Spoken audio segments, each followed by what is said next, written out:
تو دعا شرک فی الدعا، مانگو صرف اللہ سے، اللہ سے، اللہ سے، وہ چاہے کسی فرشتے کے ذریعے، چاہے کسی فوت شدہ ولی اللہ کی روح کے ذریعے سے، چاہے کسی کو بھی نہیں، براہ راست اپنے حکم سے، اس کی تو قدرت ہے جو چاہے کرے، کن فیکون، وہ جیسے بھی ہو وہ آپ کی ضرورت پوری کرے گا۔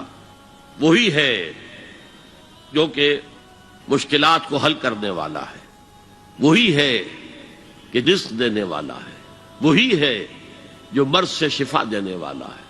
پکارو اسی کو، مانگو اسی سے۔ اب آئیے، کچھ مراسم عبودیت ہوتے ہیں، مراسم، رسم کہتے ہیں کسی چیز کی ظاہری شکل کو۔ رہ گئی رسم ازاں روح بلالی نہ رہی، فلسفہ رہ گیا تلقین غزالی نہ رہی۔ یہ قرآن کا بھی ہم اسے رسم الخط کہتے ہیں، رسم الخط، اور یہ حضرت عثمان کے زمانے میں فائنل ہوا ہے کہ یہ اس طریقے سے لکھا جائے۔ تو عبدیت کے اظہار کے لیے کچھ رسومات ہیں، جس میں سے ایک پر گفتگو ہو چکی، قنوت، والقانتین والقانتات۔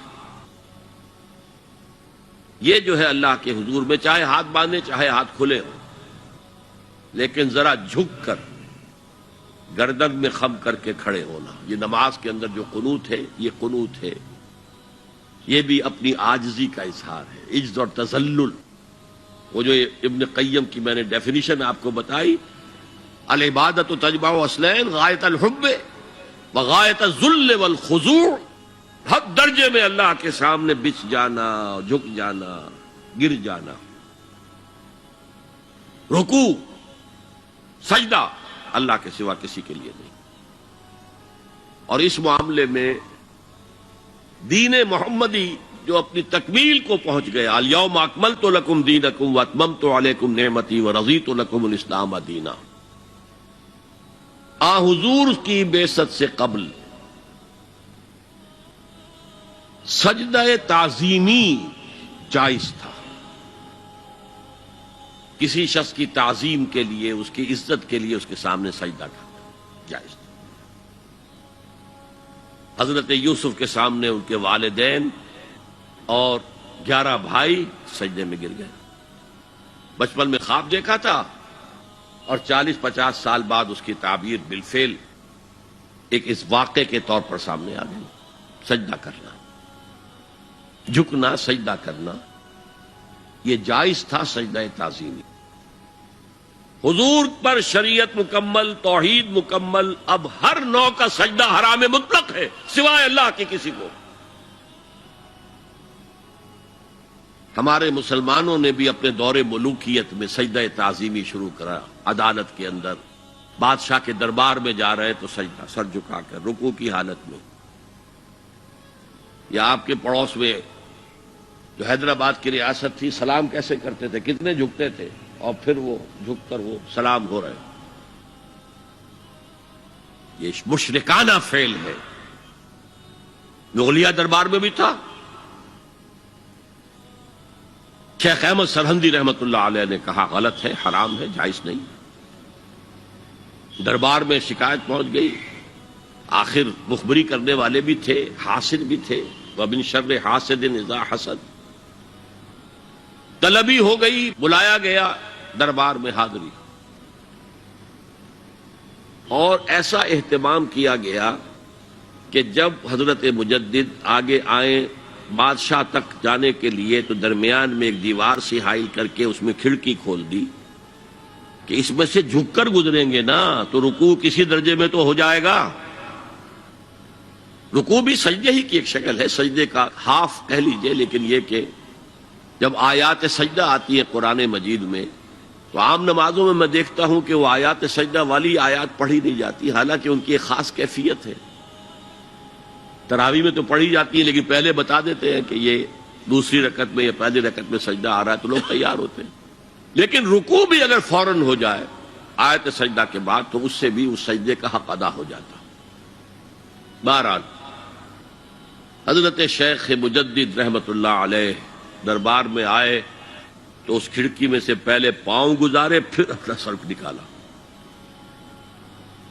پھر جیل میں ڈال دیے گئے، کوئی پرواہ نہیں۔ حاضر ہوا میں شیخ مجدد کی لحد پر، وہ خاک کے ہے زیر فلک مطلع انوار، گردن نہ جھکی جس کی جہانگیر کے آگے، جس کی نفس گرم سے ہے گرمی احرار، وہ ہند میں سرمایہ ملت کا نگہباں، اللہ نے بر وقت کیا جس کو خبردار۔ دین الہی، دین محمدی کے خاتمے کا اعلان تھا۔ اب بڑے بڑے مولویوں نے یہ اکبر کو سبق پڑھایا تھا، بڑے مولوی، درباری مولوی، انہوں نے سبق پڑھایا تھا۔ اللہ کا ایک دن 1000 برس کا ہوتا ہے، اور اللہ کا ہر معاملہ 1000 سال تک ہوتا ہے۔ اب 1000 سال ہو گئے محمد کی رسالت کو، ان کی رسالت کا دور ختم صلی اللہ علیہ وسلم۔ اب دوسرا 1000 سال، اسی لیے الف ثانی کہتے ہیں نا، الف ہزار کو کہتے ہیں الف ثانی۔ یہ دوسرا 1000واں سال جو شروع ہو گیا ہے، اس میں ایک نئے دین کی ضرورت ہے، وہ دین اکبری ہے، دین الہی ہے۔ اور دین الہی کیا تھا؟ یہ ایک بہت بڑی سیاسی تدبیر تھی، اصل میں بہت بڑی سیاسی تدبیر، اور اس کا ظہور بعد میں بھی ہوا ہے ہندوستان کی سرزمین میں۔ وہ یہ کہ ہندوستان کی ترقی میں جو چیز سب سے بڑی رکاوٹ ہے وہ مذہبی اختلافات ہے۔ لہذا ایسا کرو، سارے مذاہب جو ہیں اسے ہاون دستے میں ڈالو، کوٹ کوٹ کے چورا چورا کر کے بناؤ صفوف، اور یہ مذہب سب کا ہو جائے تو مذہبی اختلافات ختم ہو جائیں گے۔ دوسری بات ان کی سمجھ میں یہ آ گئی کہ اصل میں اختلاف رسالت اور شریعت کی بنیاد پر ہوتے ہیں، لہذا دین الہی، بس خدا کو مانو، بس رسالت وغیرہ کو چھوڑو۔ خدا تو سب کا رب ہے، اسے آپ پرماتما کہہ لیں، مہادیو کہہ لیں، جو چاہے کہہ لیں، اللہ کہہ لیں، رام کہہ لیں، قل ادعوا اللہ والرحمن ایما تدعوا فلہ الاسماء الحسنی۔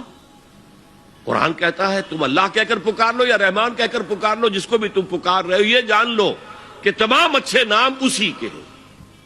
یہ فلسفہ تھا بہت گہرا، وہ جاہل تھا، ان پڑھ تھا، لیکن بہت بڑا سیاستدان تھا اکبر، اس میں کوئی شک نہیں۔ لیکن یہ کہ اگر ایک حکومت، اور جو سب سے بڑا مغل اعظم جس کو کہتے ہیں، اس کے زمانے میں مسلمانان ہند جو ہیں سیاسی اعتبار سے اپنے عروج پر تھے، لیکن دینی اعتبار سے پاتال کا معاملہ آ گیا تھا کہ دین محمدی ختم۔